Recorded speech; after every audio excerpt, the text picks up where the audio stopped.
Now, this is the first visit of Dr. Rehan Naqvi to Newcastle, so I thought I'll just introduce you to him and him to you.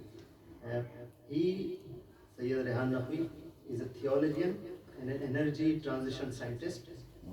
He obtained a PhD in energy engineering from Norway and worked for Shell for several years before he developed a passion for Islamic theology.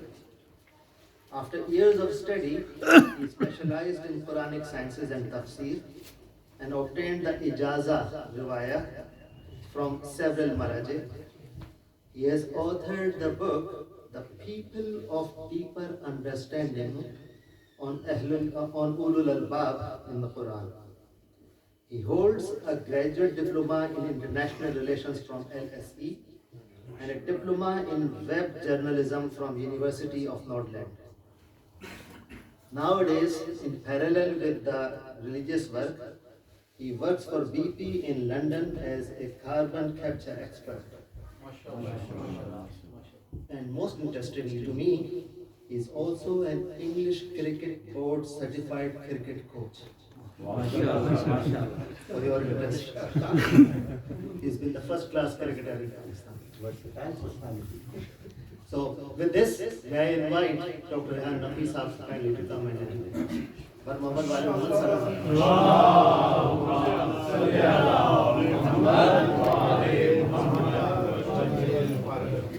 Nare Takbir, Allahu Akbar. Nare Takbir, Allahu Akbar. Nare Risalat, Ya Rasulullah. Nare Risalat, Ya Rasulullah. Nare Haydari, Nare Haydari. محمد المصطفى وعلي المرتضى وفاطمة الزهراء وحسن المجتبى وحسين الشهيد أفلح من صلى على محمد وآل محمد. اللهم صل على محمد وآل محمد. I can see the people are sitting outside, so it will be really helpful if you move a bit more to allow them to come in, please. And just in case there are some other people who kindly come in, there's space in there. And one last thing which I should have also mentioned is that he's also a poet. I've not heard his poetry yet, but I just learned that he's a poet, so inshallah I look forward to his speech. Another salawat, please.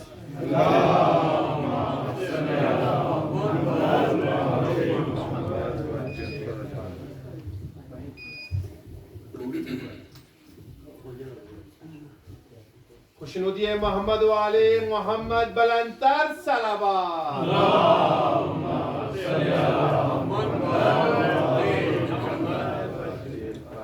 أعوذ بالله من الشيطان الرجيم بسم الله الرحمن الرحيم الحمد لله رب العالمين وبه نستعين والصلاة والسلام على خير خلق الله أبي القاسم المصطفى محمد اللهم صل على محمد وآل محمد وعلى أهل بيته الطيبين الطاهرين المعصومين أما بعد فقد قال الله سبحانه وتعالى في كتابه الكريم أعوذ بالله من الشيطان الرجيم وعد الله الذين آمنوا منكم وعملوا الصالحات ليستخلفنهم في الأرض كما استخلف الذين من قبلهم وليمكنن لهم دينهم الذي ارتضى لهم وليبدلنهم من بعد خوفهم أمنا. Please recite الصلوات. اللهم صل على محمد وآل محمد.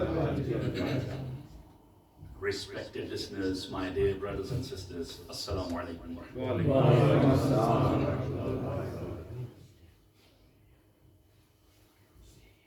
Camels. Does any of you have any experience having kept camels or having worked with camels? Have you? Do you have? Yes, you have. So that's not the answer I expected, because I thought hardly anyone would have any experience with camels. So that's very interesting. We need to talk about it after the majlis. But camels are a very interesting animal, And of course, the Arabs are very much used to to camels, and there are different types of camels. And they also give names to their camels. And one particular type of camel is a she camel that is very angry or aggressive when it has a baby and its master wants to milk it. When its master wants to milk it, it becomes very angry and does not let the master touch her to milk her at all. But when the baby of this she camel comes near it to drink the milk, it becomes very kind. So because of its attitude, that attitude it has, the angry attitude, it has a name, Warus, with Dwad, Warus. And you might be wondering where I'm heading to. What does it have to do with today's lecture? So let me tell you that this Warus, this she camel with an attitude, is referred to by the Amir al-Mu'mineen alayhi salam in one of his sermons, which is included in Nahj al-Balagha, sermon number 209, in which the Amir al-Mu'mineen refers to Warus, this kind of camel, she camel. The Amir al-Mu'mineen says, لَتَعْطِفَنَّ الدُّنْيَا عَلَيْنَا بَعْدَ شِمَاسِهَا عطف الضروس على ولدها. The Amir al-Mu'mineen at that time said that this dunya, this world, after all its attitude, after all those bad things it would have done to us, shimas, ba'da shimasiha. Shimas means bad things, bad attitude, cruelty. After all that, this world will eventually turn towards us, show kindness towards us, accept us. And then he says, عَطَفَ الضَّرُوس عَلَى وَلَدِهَا. Like that dharus, that she camel shows kindness to its baby. And after that, the Amir al-Mu'mineen recited a verse of the Quran, وَنُرِيدُ أَن نَمُنَّ عَلَى الَّذِينَ اسْتُضْعِفُوا فِي الْأَرْضِ وَنَجْعَلَهُمْ أَئِمَّةً وَنَجْعَلَهُمُ الْوَارِثِينَ. And then the Amir al-Mu'mineen recited that verse in which Allah subhanahu wa ta'ala says, and it is our irada, it is our will that we'll do favor to those, namunna, that we do favor to those who have been oppressed, who have been weak in the world, and we make them a'imma, the leaders, and we make them warithin, make them inherit the earth. And now you understood the point I'm trying to make. Who are those people? What does this verse refer to? And what does that saying by the Amir al-Mu'mineen refer to? The time when finally the world will realize we have no place to turn to, no one to turn to but the Ahlul Bayt alayhi salam. Eventually, finally. And this verse that the Amir al-Mu'mineen recited, نَمُنَّ عَلَى الَّذِينَ اسْتُضْعِفُوا فِي الْأَرْضِ, refers to the Imam of our time and his companions. So of course we have gathered here today to celebrate the birth of the Savior of mankind, the final Messiah, the 12th Imam, the Hujjatullah, the Imam of our time, Hazrat al-Qaim, Ajjalallahu ta'ala farajul sharif.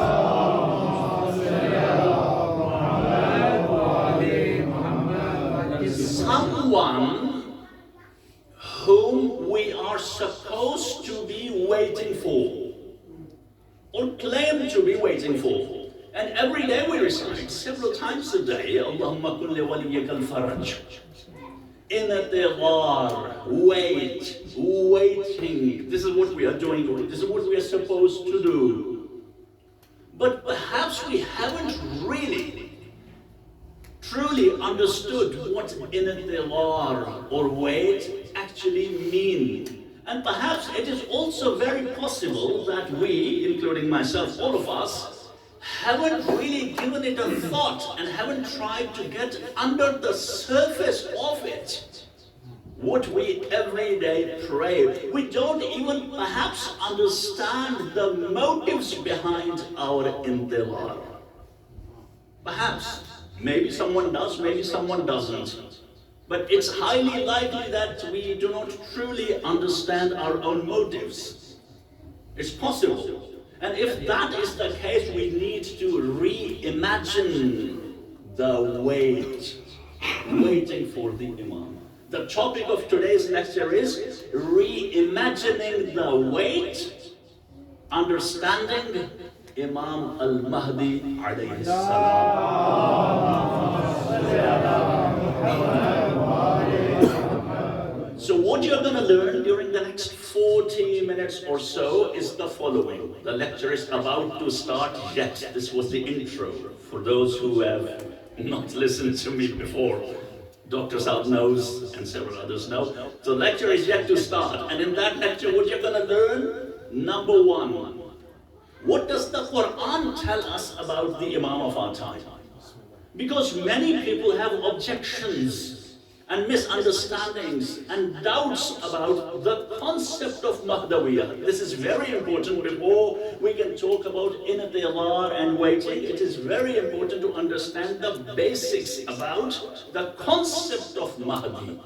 That's very important in the light of the Quran, mainly. And after that, what does intidar mean? And how can we reimagine intidar or wait? And in doing so, I'll also take a look at our world and our lives and also do some collective self-reflection, inshallah. So if you pay attention today, you're going to learn a couple of things that are going to increase our understanding of and ma'rifah of the Imam of our time, and some very basic and important concepts related to our fundamental beliefs, and also improve our life and quality of life as a believer as we await the Savior of mankind, inshallah. And then in the very end, I have something that I'm going to do for the very first time in one of my speeches. I'm inshallah going to share something that I have written, and it's a bit of poetry, inshallah. And I'll translate it for you into English as well. So, inshallah. But before I proceed, please recite a synchronized, beautiful, and loud salawat. Allahumma salli ala Muhammad.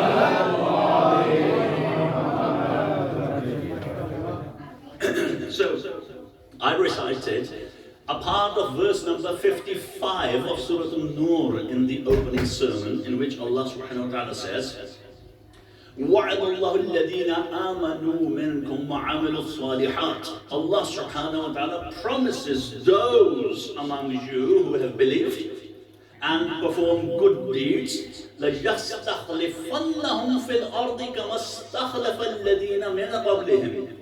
He will make them successors in the earth the way He had made those before them. First, this. And then He continues, Allah subhanahu wa ta'ala, وَلَيُمَكِّنَنَّ لَهُمْ دِينَهُمُ الَّذِي ارْتَضَىٰ لَهُمْ. And He will establish for them their deen, their faith, that has been chosen for them, that has been preferred by Allah for them, that is liked by Allah for them.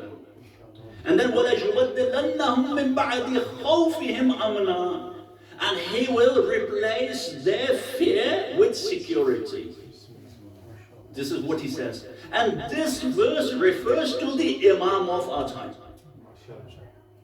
The Imam of our time. What does He say? لَيَسْتَخْلِفَنَّهُمْ make them successor the way he has done before. So he has done this before as well. He has done this. Bani Israel. He has done this on a regional level. He replaced the fear with security as well of Bani Israel. He also gave them a religion he has selected for them. And he made them successors, inherit the earth, their region, made them free. The verse the Amir al-Mu'mineen recited after, referring to Al-Darus and She-Camel, the famous verse, أَنَّمُنَّ عَلَى الَّذِينَ اسْتُضْعِفُوا فِي الْأَرْضِ, that also refers to Bani Israel originally. The verse is about Bani Israel, that they were weak in earth, the Pharaoh had oppressed them, and Allah subhanahu wa ta'ala says that they were weak, so we did favor upon them and made them successors. A'immah and Warithin, because they were A'immah, guides in Bani Israel as well. Other verses talk about A'immah in Bani Israel. I'm not getting into that detail, theological detail. But this verse has istimrar. Pay very good attention, slightly theological discussion, academic discussion. Always I do that in the beginning and later it will become lighter, more practical inshallah. But pay very good attention. The verse has istimrar. It was originally for Bani Israel. But namunna is istimrar, continuous tense. Continuous tense. Istimrar means continuity. It will be continued until the end of time. The hadith tells us that at that time it was for Bani Israel, but eventually it is going to be implemented on a global scale. Global scale. That's what is going to happen. Now, Allah says, I'll make you successor, I'll make you inherit the earth. In similar terms, you will rule the world.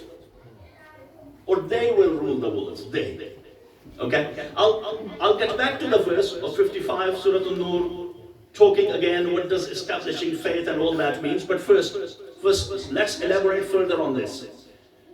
Allah subhanahu wa ta'ala says in the Quran that this deen will be established in the world no matter how much the disbelievers hate it. It is going to be established in the whole world. And how it is going to be done? Now we believe that it is going to be done by the hands of the Imam of our time. No one can establish the religion in the entire world except the Imam of our time. ظهور امام زمان علیہ السلام بلندتر صلوات. Now our Sunni Muslim brothers and sisters also believe in this verse that the whole world, in the Quran, that in the whole world that Islam is going to be established. They do believe that. And they also have different movements, Caliphate movement, this Hizb, that Hizb, this Khilafah, that Khilafah. And their aim is to establish the Khilafah in the entire world. But at the same time, they believe in the concept of Mahdawiyah. Sunni Muslims also believe in the concept of the Mahdi. Majority of Sunni Muslims do that. There are only a minority who don't. They say, no, there is no such thing as Mahdi because he's not mentioned by name in the Quran and so on. But majority do. They believe that Imam al-Mahdi will appear and he will be born. He will be a Syed and he will be born and he will establish the religion of Islam in the entire world. This is the Sunni belief. So the main difference is that we believe he has been born. They believe he will be born. Although in several Sunni ahadith found in Sunni sources, it is written that he is the son of Hasan al-Askari alayhi salam. But our brothers and sisters don't know.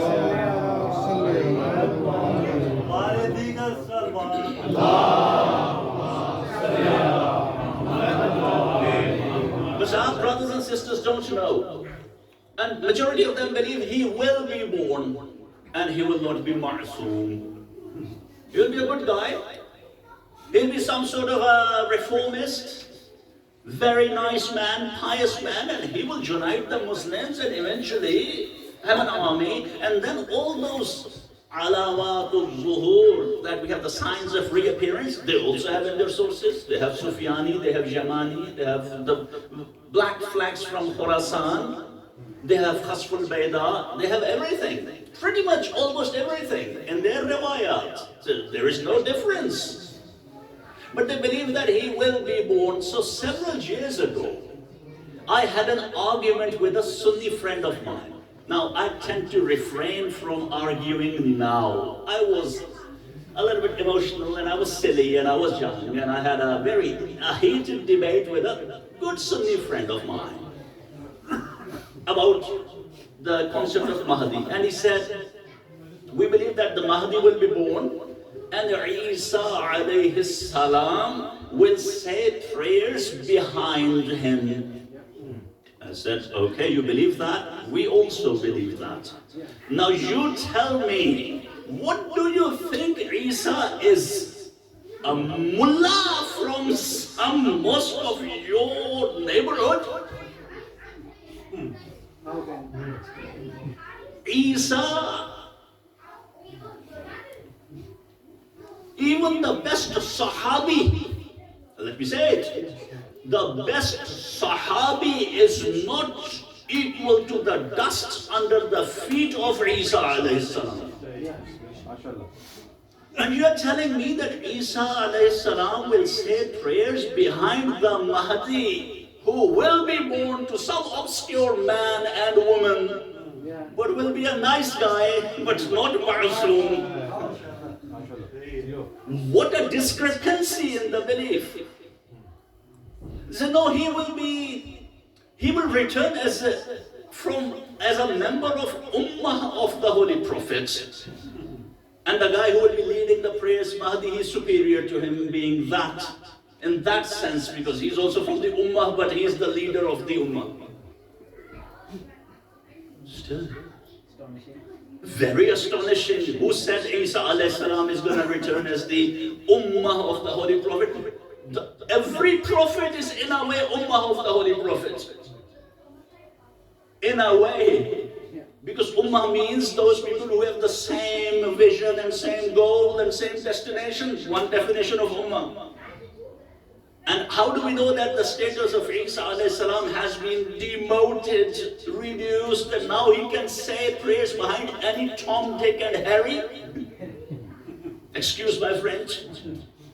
It's very important to understand. This means that this person has to be superior to Isa alayhi salam.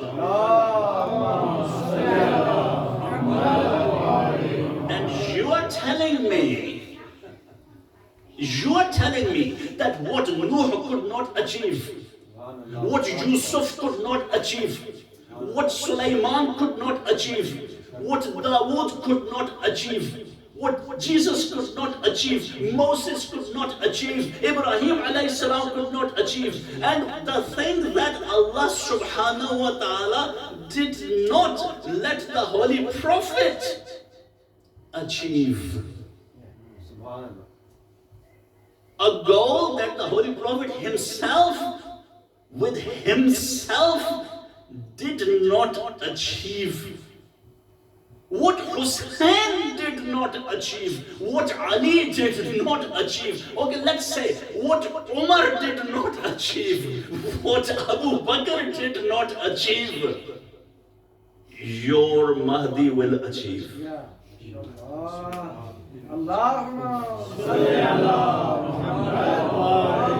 I shouldn't have mentioned the names of the caliphs because they don't belong to the same category of ma'asumeen, the prophets and the imams, but we believe in equality and we believe in fair competition and fairness in speech. So because we are doing this comparison between the belief of our brothers, so it was important to mention that as well.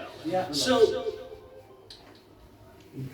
And no one should understand that the Holy Prophet could not achieve.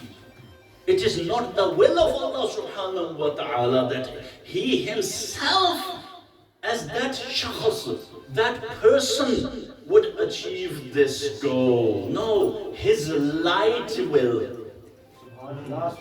His light will. Because أولنا محمد وأوسطنا محمد وآخرنا محمد وكلنا محمد وعلي محمد بلندر صلوات.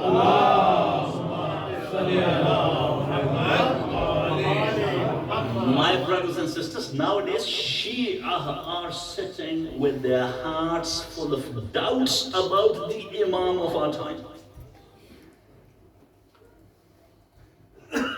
Shia, I get to hear from Shia people. Is this really a proper belief? Okay, we believe in him as a dogma, as a belief, but does it make sense really? Doesn't make sense, right? Probably you have also met such people, or I have heard it personally. From people. No, we don't. So every prophet has talked about him. All the previous books, holy books, talk about him. The Holy Prophet has told his name and hadith in vivid details about the advent of the Mahdi, Ajjalallahu ta'ala farajahu sharif.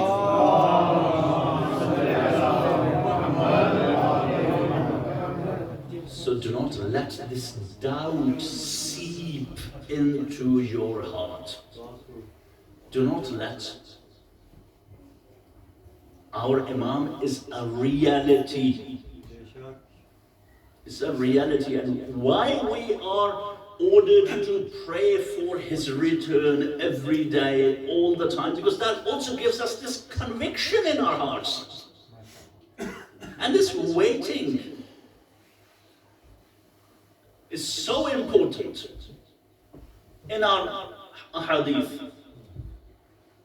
And I'm going to talk about waiting in a bit, but the second part of the verse, getting back to verse number 55 of Surah An-Nur. First, Allah subhanahu wa ta'ala make them successors, just like the ones before, like Bani Israel, regional. Allah will make the Imam of our time on a global level. And then, okay, the question is, the Mahdi returns. And he implements the religion. Which religion? Which Islam? Which Islam? When the Imam returns, there are going to be so many different types of Muslims. And also, we say, okay, he's going to implement our version. Everybody claims that he's going to implement his version. But the Holy Prophet sallallahu alaihi wa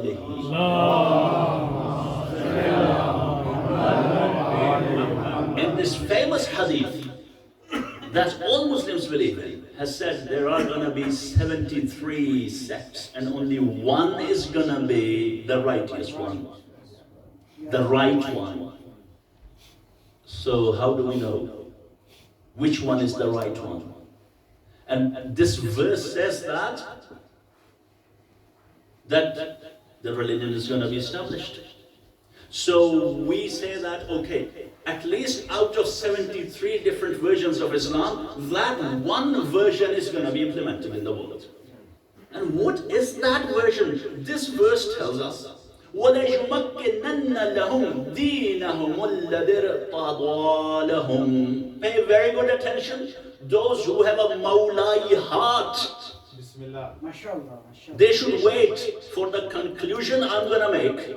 And it's very important. Allah subhanahu wa ta'ala says in this verse, verse number 55 of Surah An-Nur, that He's going to make them successors, and after that says, وَلَيُمَكِّنَنَّ لَهُمْ, and going to establish for them دِينَهُمُ الَّذِي ارْتَضَىٰ لَهُمْ.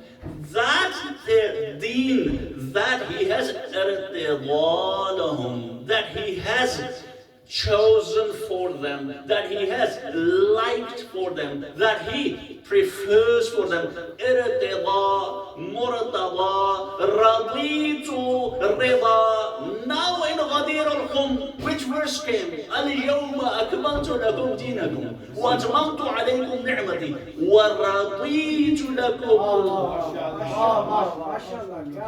Islam Dina. Radit, irtida, the same root. You see, I like for you that Islam as deen in which Ali is the successor to the Holy Prophet.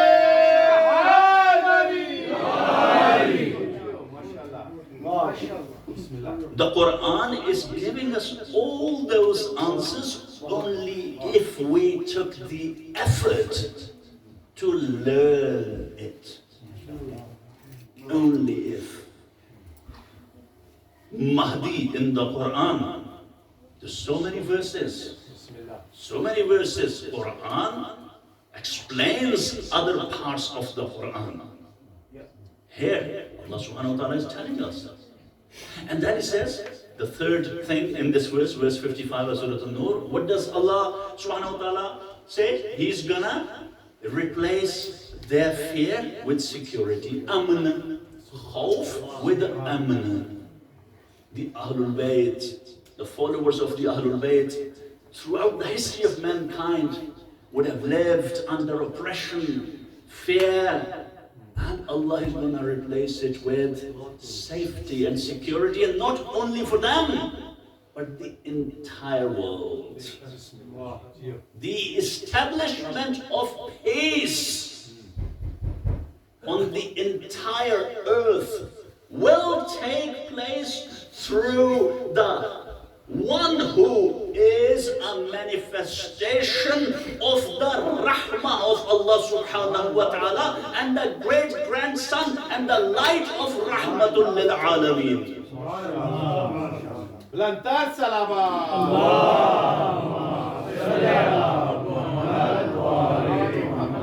And today Muslims are oppressed. Our brothers and sisters in Gaza are oppressed. Such a bloodshed taking place. But the irony is, the group that needs the Mahdi the most does not remember him, does not call unto him. You also believe in the Mahdi. You also believe whatever that Mahdi is, he's gonna be born. Okay, pray to Allah that Allah makes him Zahir. Why don't you? Why are you looking up to the Arab leaders and kings and monarchs and the world and the hypocritical politicians of the world? You believe in the Mahdi. We don't say our Mahdi. Whatever your concept is, at least pray to Allah. Oh Allah, send the Mahdi. But no. No. The most important advent in the history of mankind will take place by the hand of the Mahdi, according to all the Muslims, but only Shia Muslims care about it. Only Shia Muslims care about it, at least by tongue. Now I'm entering the second part of the lecture. At least by tongue, al-intiwar. Now the second part, and very important, and equally important part of the lecture. When we look at the ahadith, several dozens of hadiths, if not hundreds of hadiths about intiwar al-faraj. The Holy Prophet said, أفضل أعمال أمتي انتظار فرج الله عز وجل. The best of the a'mal, the best of the deeds of my ummah is waiting for the Mahdi. The best of the deeds. The Imam says, Imam Sadiq alayhi salam,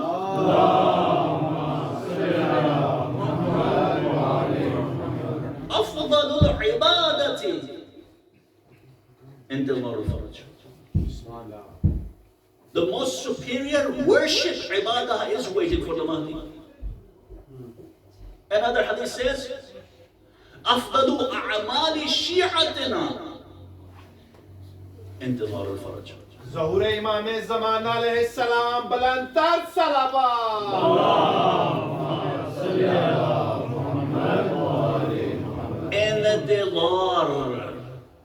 Intizar. Now the question is, if intizar is so important that according to one hadith, it's a lengthy hadith, but I'm giving the gist of it. Imam Sadiq alayhi salam said, if you did not do this, it is as if you haven't performed any deeds, any good deeds, any acts of worship, if you did not do intizar of the Mahdi. Zero. Basically means you are a disbeliever. Effectively. If all your a'mal are habata is the word in the Quran, habata is all the a'mal become gone, zero, nullified. That's for the kafirin, that's for disbelievers. So important. And I start to get goosebumps when I think about it.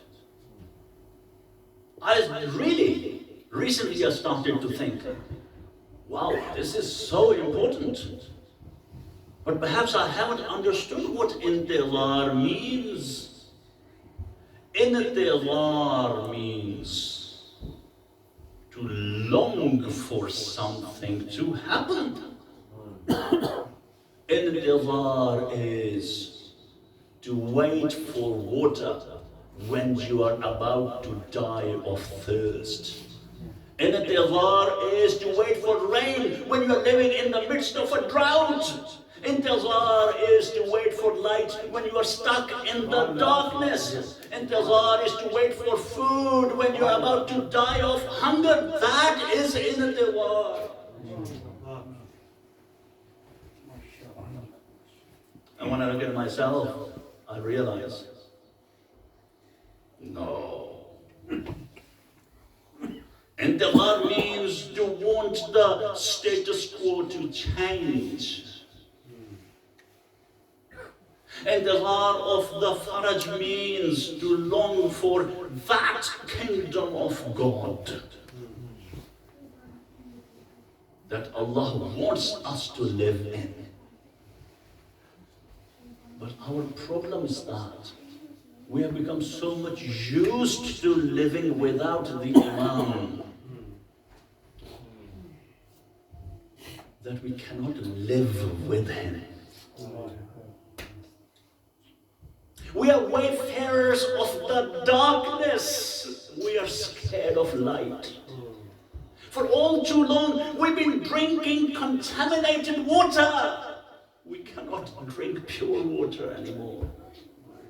We've been living in a gutter, in a sewer. We're used to the stench. That fragrance scares us. This is the problem. This is the problem. We're not even aware of the severity of the consequences of not wanting the Imam to return. The severity, including myself.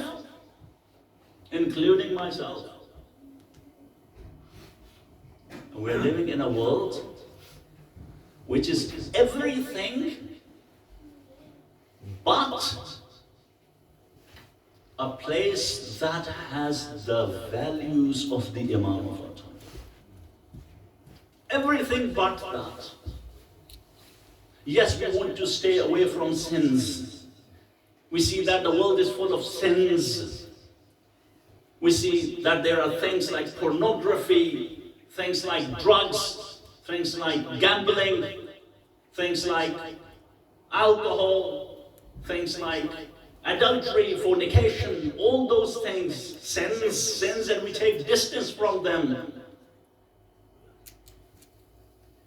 And in a way, deep inside, We want the Imam to come back to eradicate all those bad things. We do. It's not like we have completely forgotten about the Imam, because we take distance from all these sins. But the overall life that we have, the overall life and our lifestyles, our plans and our programs, they don't have any room for the Imam.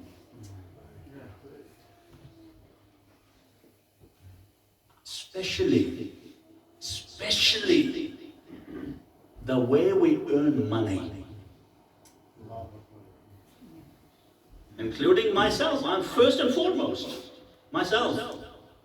We are very occupied with it. Oh, this is haram. Oh, this is sin. Oh, you will go to hell. If you did this, you will go to hell. Oh, don't drink. It's haram. It's great sin. Alcohol is great sin. Adultery, fornication, great sins. Gambling, great sins. This haram, that haram, this haram, that haram. But let me tell you something. And nowadays everybody is worried about gender issues like we have nothing else to do. This haram, this worry, that worry. But let me tell you, none of the sins I have mentioned, Allah subhanahu wa ta'ala deems them equivalent to war against Allah and His Messenger. None of these sins that we are so occupied with, that we are so worried about, and we should be. But there is something else that Allah calls it in the Quran, war against Allah and His Messenger. What is that? Riba, usury, interest. Recently, I was told there was Sufra of Imam al-Sadiq alayhi salam in Canada, somewhere in Canada.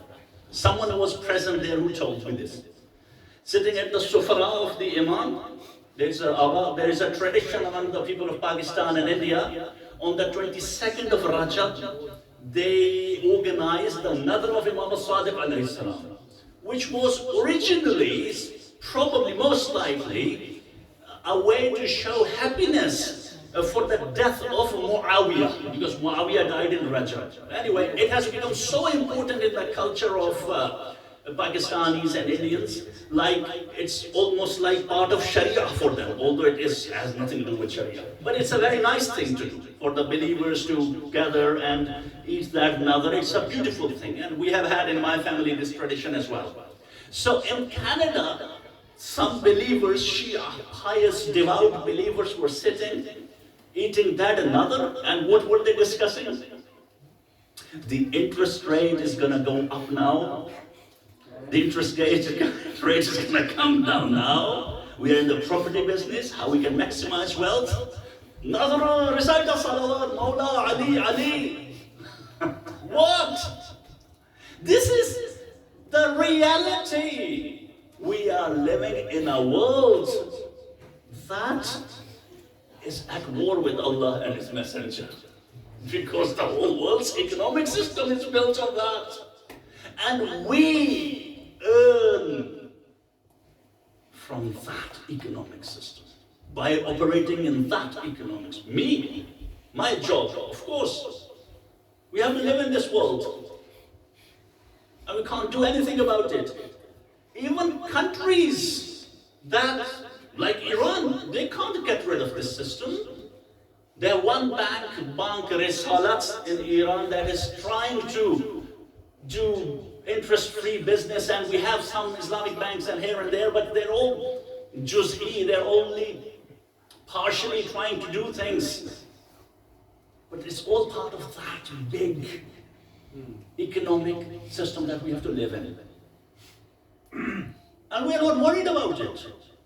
Absolutely not worried about it.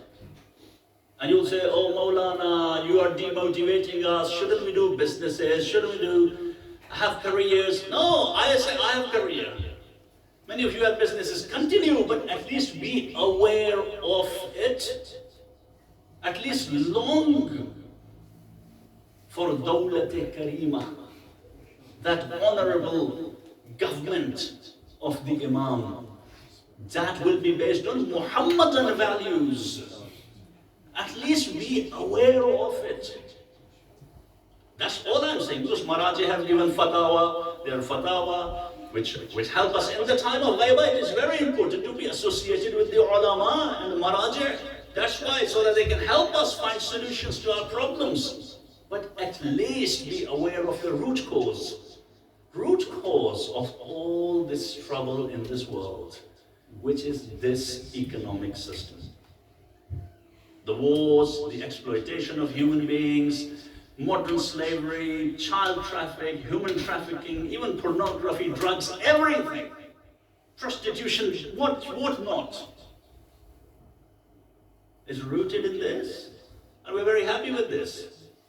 And we don't want really the Imam to come back because we are used to doing certain things that we don't want to lose. We don't want to lose. We don't even want to lose our marasim and our majalis. You'll say, oh, what did I say? Is the Imam gonna stop us from doing majalis of Husaynia? No, he's not. He's gonna increase it. But according to Muhammadan values. Muhammadan values. Muhammadan culture. We have become so much used to going on trips of ziyarah as tourism and luxury. We don't want the Imam to come back. We want to go to Karbala, stay in 5-star hotels and eat 5, 7-course meals next to the haram of Sayyid al-Shuhada. We need that. While people are dying of hunger, malnutrition. And I'm not saying don't go on ziyarah. They'll say, oh, this Molana is muqassir and all that, because they haven't listened to my majalis about the fadail of the Imams. Then they will say he's ghali. So, no, I'm not against ziyarah. I'm saying at least we have to realize the system of Imam is going to be different. There's not going to be this extreme class system where a Zahir comes from the villages of Sindh or Punjab or Gilan or Kurdistan after having saved a little by little for several years. And then there are people going 5 times, 6 times, 7 times a year on ziyarah, staying in 5-star hotels. And you'll say, oh, you are against ziyarah. No, I am not. But there is a class system. There's a big class system, which is also evident on Hajj. Even on Hajj, these class systems. He is the son of Muhammad Mustafa sallallahu alayhi wa who came to thrash those class systems, who elevated the slaves and the downtrodden and the weak of the society. We have to ask ourselves, do I really want the Imam to come back? Sometimes I think maybe I myself, I'm talking about myself, maybe I'll go to the Imam and say, you know Imam, if I ever met him, tell me the original Masaib which I can recite in the majlis that no other Khatib has recited. Don't come back. We don't need you. I don't need you. For the next 10 years I have to recite the Ashara of Muharram. I have to go on Mashi. I have made the plans for this, I have made the plans for that. Don't come back. Just tell me the Masaib and Fazail that no one else has recited. And then go back in Ghaiba. I got myself. Don't come back. Probably. We have to yearn for the Imam. Yearn and long for the Imam. This is what we have to try. We want to talk about big things. I want to work for the cause of the Imam. I or look at the signs of reappearance. First, find the motive, your true motive. What is your motive for the Imam to come back? When things are not going good in our lives, we start longing for the Imam. I remember a couple of years ago, someone contacted me and they were looking for a suitable match for themselves and had been trying for a while and couldn't find a suitable match. This person was single. So I got them in touch with a sister in America and said, she can probably help you find a suitable match.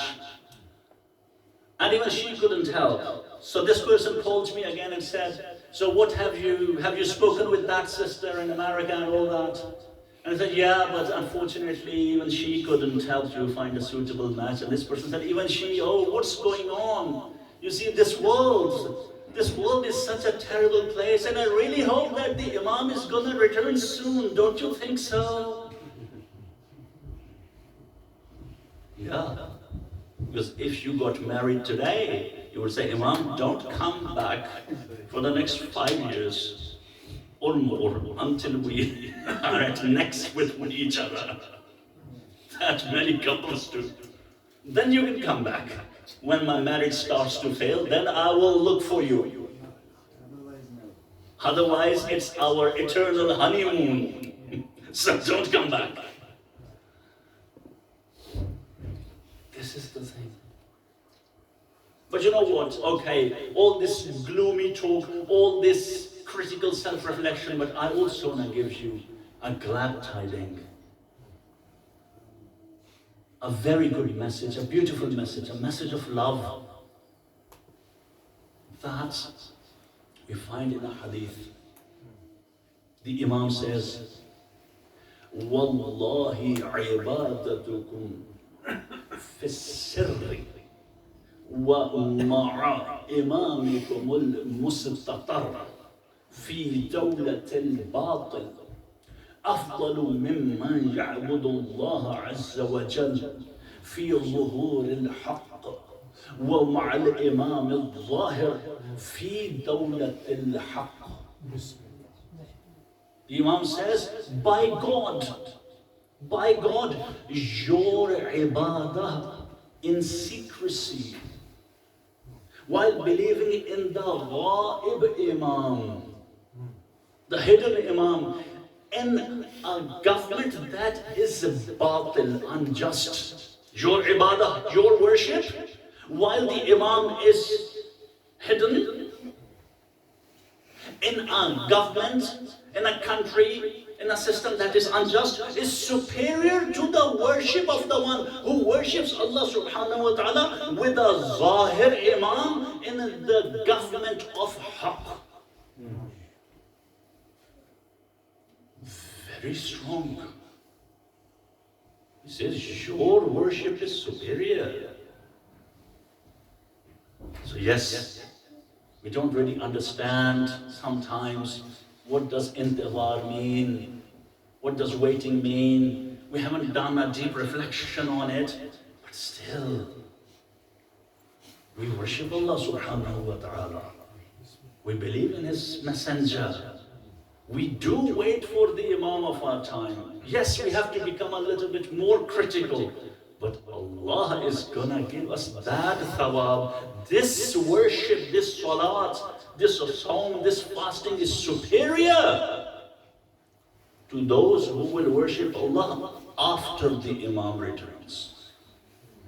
If someone does this worship with that ma'rifah, with that longing for the Imam, superior, my brothers and sisters. So let's promise ourselves that from now on, we will try to long and yearn for the Imam. We'll try, and it will take practice. It won't happen overnight. Reflection, thinking. Allah has created us so that we worship Him according to His rules, His system, His values. under the leadership of those He has chosen for us to be our leaders. That's why He has created us. This we have to reflect every day. And then long for Him. He might return in our lifetime, He might not. No problem. Then we can say to Allah subhanahu wa ta'ala, oh Allah, I longed for Him. But it was your maslahah, you did not send Him. At least I longed for Him. And with this, I'm going to share with you a ghazal that I have written in the Urdu language. And I have dedicated this ghazal to the Imam of our time. I usually write a ghazal. So what is ghazal? Ghazal is a genre of poetry that consists of different couplets, and each couplet has a theme of its own. There is no connection between each couplet. But in this ghazal, they don't have any connection with one another, the couplets, but the whole ghazal I have dedicated to the Imam of our time. Okay? Now, because I usually don't do code switching, I give my lectures only in English. Sometimes, rarely, I share some poetry and then I definitely translate it into English so that no one is left out. It's very important to be inclusive, and I'm gonna do the same. So it's gonna take some time because I'm gonna translate it as well, but I hope you can wait a little bit more, 5 to 10 minutes as well. If you're not tired, then please recite a loud salawat.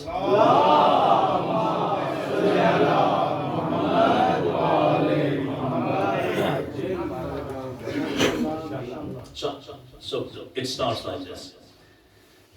नया होने की हसरत में पुराने हो गए हैं. I say, while we yearn and long to become new, we have become old, grey and rusty. We wanted to become new, refreshed. We have become old, grey and rusty. नया होने की हसरत में पुराने हो गए हैं. तेरे हैं मुंतज़िर बैठे ज़माने.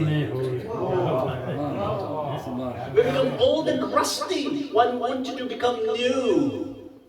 And your muntazir, those who await you, been sitting for ages, as if it's been eternity. And then I say, तेरे नग़मे लिखे थे रात को हाथों से अपने. I wrote the songs in your praise in the night, in the darkness, with my own hands. Songs in your praise. तेरे नग़मे लिखे थे रात को हाथों से अपने. सहर होते ही गैरों के तराने हो गए. Last night, in the darkness, I wrote songs in your praise. As soon as the dawn came, I danced to the tunes of the others. I write songs in praise of the others. And I heard some poetry about dreams. It was very beautiful recitation by Agha Zain, probably your name is, I heard in the Maktab. Something dreams. बुरे ख्वाबों की मानिंद जिंदगी लगती थी तुझ बिन. Life was like a nightmare without you when I missed you. बुरे ख्वाबों की मानिंद जिंदगी लगती थी तुझ बिन. भुला कर तुझको सब सपने सुहाने हो गए. Since I've forgotten you, all my dreams are sweet and beautiful. नहीं देखेंगे तुझको उम्र भर उनको यकीन है.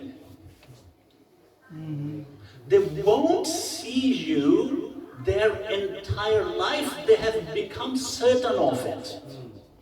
नहीं देखेंगे तुझको उम्र भर उनको यकीन है. Pay good attention. खिरद वाले तभी देखो दीवाने हो गए.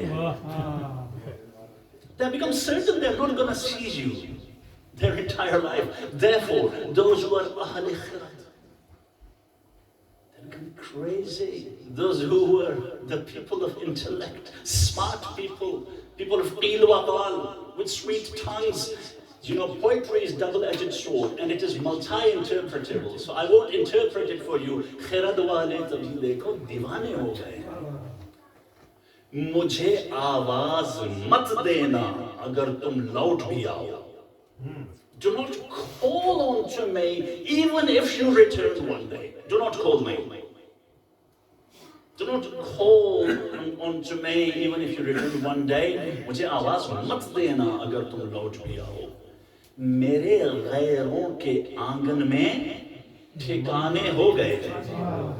I have established myself in the havens of the strangers, the others. Don't call me, even if you return one day. And now this couplet I have dedicated to, of course, the whole ghazal is dedicated to the Imam of our time, but this one is dedicated to all of us.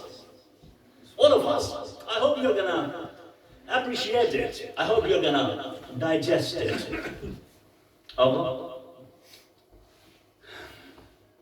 امیر شام سے ہم نے سیاست سیکھ لی ہے.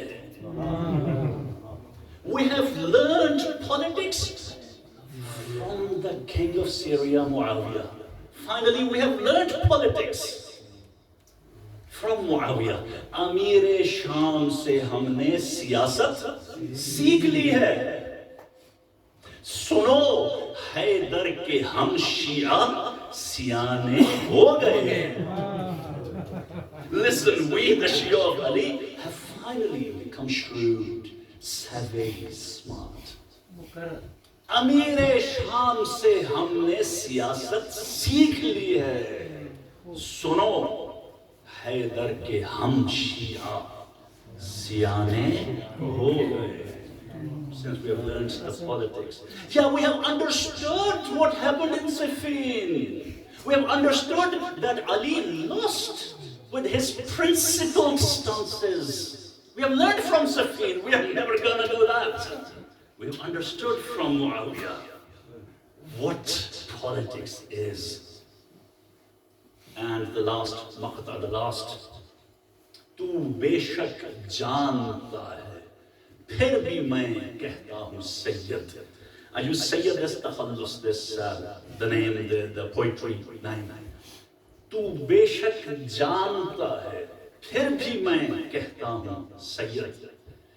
تیرے اپنے تھے ہم پر اب بیگانے ہو گئے. Definitely you know, but still I say it. Syed, we were your own. But now, we have become strangers to you. تیرے اپنے تھے ہم اور اب بیگانے ہو گئے. I hope you enjoyed my poetry. It was the very first time I've shared it in public, and thank you so much. Let's pray to Allah subhanahu wa ta'ala. Oh Allah, whatever has been said today, we try to remember and pay our tributes to your final Hujjah, the final Messiah, the 12th Imam, the Imam of our time, the son of Zahra, the son of the Holy Prophet sallallahu alaihi wa alihi. Oh Allah, accept this as an act of worship and grant us abundant sawab for this act of worship. Oh Allah, whatever has been said in this majlis, let us all, and first and foremost myself, act upon it. Oh Allah, give us the tawfiq to long for and yearn for the Imam of our time, and long for the Muhammadan values that he's going to come back and return and establish in this world. Oh Allah, all those brothers and sisters who are suffering from physical ailments, or those who are suffering from mental health issues, Allah, give them cure, and those who are suffering from worries and anxieties, descend sakina, itminan, and peace into their hearts. Allah, all those brothers and sisters who have financial problems, help them solve their problems and give them rizq, abundant rizq from your treasures. Oh Allah, all those brothers and sisters who are looking for suitable matches, make it easy for them and help them find suitable match for marriage. And Allah give us the tawfiq to genuinely and sincerely pray for the return of the Imam of our time.